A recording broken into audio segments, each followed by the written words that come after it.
Thank you and congratulations. I think that's the only important thing today. Jerry, we're very proud of you being Batang Maynila. We're very proud of you and your fellow neighbors, especially yung ating mga ninuno nung araw sa downtown.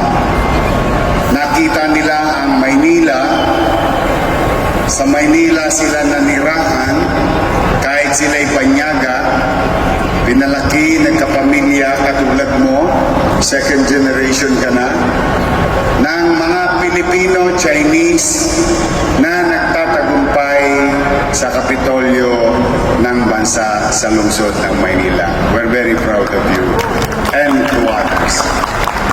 Magandang araw po sa inyong lahat. Hi!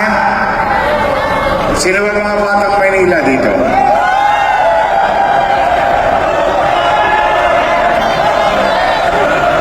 Love you.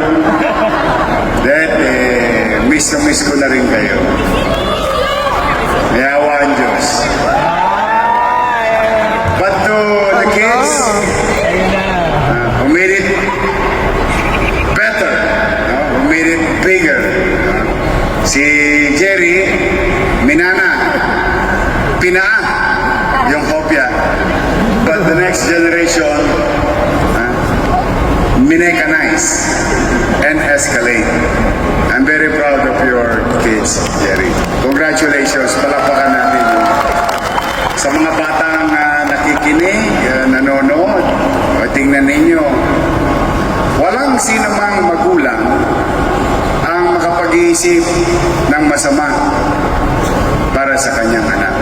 Kung minsan, inuutusan tayo ng nanay natin, kung minsan, pinagtatrabaho tayo ng nanay natin sa hanap buhay natin, pasaan ba't para tayo'y matuto?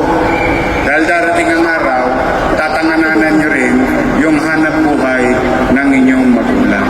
Kaya bata pa lang, tinuturo na ng ating mga magulang kung ano ang mga dapat gawin para na sa ganoong pagdating ng araw, pagpantay ng mga paa ng mga magulang natin, tayo mga anak, mairaos natin ang hanap buhay na pinagkaloob sa atin ng ating mga magulang. Kaya hindi masama tumulong sa magulang. Dapat lang lagi tayong tutulong sa magulang sa anumang paraan. So muli, today we are going to celebrate the many years of being the day for National Hopia Day. Sabi ko kay Jerry kanina, Jerry, may awa ang Diyos. Someday, you will not celebrate National Hopia Day in Pasay. We will celebrate National Hopia Day in Manila, Binondo. Blue Joys. Don't panic. It's organic. No, talaga naman.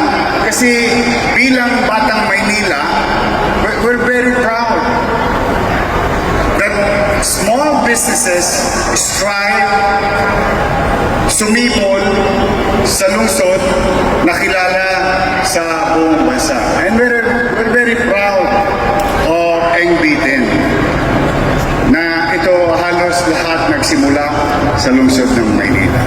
So, if you can make it in Manila, you can make it in the entire country. Look at SM. Look at SM. Started in Manila. Sapatos. O ngayon, nandito tayo sa magandang gusali nila.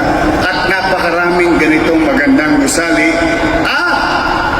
Ina-advance ko na ng konti Isa sa pangarap ko talaga nung ako ay nakaupong alkalde ng lungsod ay muling imbitahan ang SM Group to invest, to create business, to create jobs in the city of Manila. Makikita ninyo, pinakamalaking mall, 7-hectare mall in Manila in the coming years because they're starting starting it now sa SM. So I'm happy that SM muling pinagkatiwalaan ang Luzon. Kasi ang ginawa ng SM, matapos lumaki sa Maynila, ay lumabas na ng Maynila. Good for them. Now SM is going back home. Sabi nga, Manila, Manila, I keep coming back to Manila. I'm happy and thank you that you trusted our administration at the time, and I'm happy for the people of Manila in the coming years. Maraming trabaho may dudulot sa ating mga batang Maynila. Muli, congratulations sa event na ito, sa mga bumubuo sa staff. Congratulations sa inyong lahat. Sa lahat ng Hopia Maker, you have now a day in 365 days of the year we call National